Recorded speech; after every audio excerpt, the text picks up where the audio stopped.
ইতিহাসের আস্থা বলে 30,000 বর্ষের গণতান্ত্রিক জাতীয়বাদী শক্তি, তাকে যদি আজ আপনি কাজে লাগাতে পারেন তাহলে যে কোনো আজকে সাময়িক যে সমস্যা যা সামনে এসেছে গত এক সপ্তাহে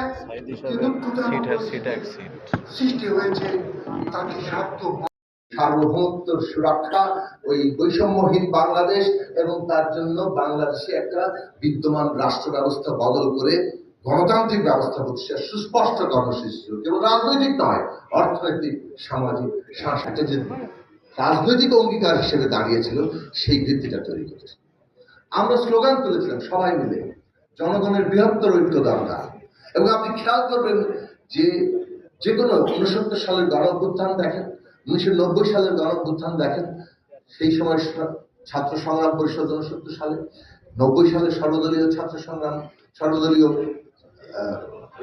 ছাত্র ঐক্য, তারাই কিন্তু ওই বাতায়নটা তৈরি করেছিল যে অ্যাক্রস দি পলিটিক্যাল পার্টি তারা সবাই মিলে এক জায়গায় দাঁড়াতে হবে।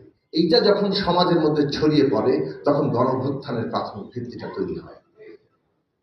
এবং এই দুটো কাজ, একদিকে 31 দফা তৈরির মধ্যে দিয়ে ভবিষ্যতের একটা লক্ষ্য, আর অন্যদিকে জনগণের বৃহত্তর ঐক্যের ডাক, সেটাই অভ্যুত্থানের ভিত্তি তৈরি হয়েছে। সবসময় ছাত্ররা যখন নামে, যেহেতু ছাত্ররা আমাদের সন্তান তুল্য, তাদের উপরে গুলি চললে মানুষকে এক সুতায় যেতে পারে, এবং সেটা ঘটেছে যখন আমরা নেতৃত্বে বাংলাদেশের জনগণের সামনে একটি সংস্কার প্রস্তাব দিয়েছিলাম। যেই সংস্কার প্রস্তাব আমরা দিয়েছিলাম, যখন আমরা দিয়েছিলাম রাজনৈতিক প্ল্যাটফর্ম থেকে, রাজনৈতিক দলের অবস্থান থেকে,